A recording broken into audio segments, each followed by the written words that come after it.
పాదాభ్యాం పరిచితచరణం రంగరాజం భజేహం శ్రీరంగరాజం భజేహం.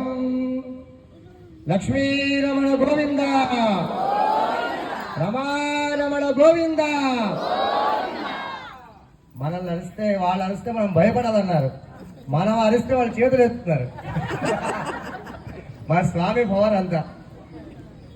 వాళ్ళు ఏం చెప్పారు, నెల రోజులు వ్రతం చేశాము, గుడి దాకా వచ్చాం, మీరే ముందుకు సంతోషంగా స్వామి బయటకు వచ్చి నించున్నారు కాబట్టి అదే సంతోషంలో ఒక అడుగు ముందు వేసి మా అమ్మవారిని పెళ్లి చేసుకోవాలి అని వాళ్ళు అన్నారు. నెల రోజులు మనం కాదు కదా వ్రతం చేసింది, వాళ్ళే. మళ్ళీ నెల రోజులు వ్రతం చేసి ఇంకొక రోజు ఈ రోజు ఇంకా స్వామివారిని పొందాలి అనే సమయానికి దాన్ని వృధా చేసుకోకూడదు కదా. కాబట్టి మీరు వచ్చారనే మర్యాదతో ఆయన బయట దాకా వచ్చారు. మరి అసలు మర్యాద లేదంటే లోపలే ఉండేవాడు. ఏదో మర్యాద ఉంది కాబట్టి మీరు అంత గొప్పగా నెల రోజులు వ్రతం చేశారు కాబట్టి అంతదాకైనా వచ్చాం. ఇంకా మీరు ఎక్కువ అడగకూడదు కాబట్టి ఆ మర్యాద మీరే ఉంచుకొని ఇంకొక అడుగు మీరే ముందుకు వేసి వస్తే అది చాలా సబాబుగా ఉంటుంది. ఆడపిల్లవాడు ముందుగా చూడండి ఎంత బాగున్నాడు స్వామి, అద్భుతంగా ఉన్నాడు. ఆయన్ని పెళ్లి చేసుకోవాలని నెల రోజులు తపన పడ్డారు. మరి మేమేం అడగలేదు, వ్రతం చేయమని అడిగామా? మనం అడగలేదు. రమ్మని అడిగామా? అడగలేదు. ఎంతో తపన పడితే ఎన్నో తప్పులు చేస్తే ఆ తప్పులంతా క్షమించాం. అందుకోసమైనా మీరు ఒక అడుగు ముందుకు వేసి రావాలి.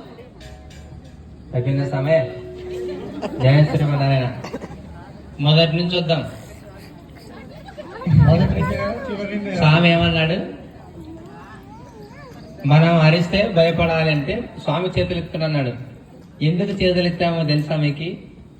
స్వామి చెప్పడమే లక్ష్మీ రమణ గోవింద అన్నాడు, రమారమణ గోవింద అన్నాడు. ముందు ఎవరిని తెలిసినాడు? మన అమ్మవారిని తెలిసినాడు. అయ్యో వాళ్ళు కూడా మన అమ్మవారిని కొలుసుకుని ఆనందంతో చేతులు ఎత్తా. అవునా? రమ రమయతీతి రమ. రమణ అంటే లక్ష్మిని సంతోషపరిచేవాడు, లక్ష్మి కోరికని తీర్చేవాడు. అంతే కదా, భర్త అంటే మీ అందరి కోరిక తీర్చేవాడు, అది ఇష్టం ఉన్నా లేకున్నా.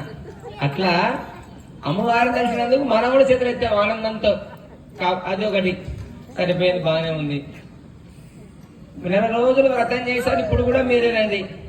జనాలకి సమాజంలో కృతజ్ఞత లేదు, చేసిన మేలు మర్చిపోతారు. నెల రోజులు మనం వ్రతం చేస్తే ఈ రోజు వచ్చి మీరు ఈ రోజు కూడా రండి.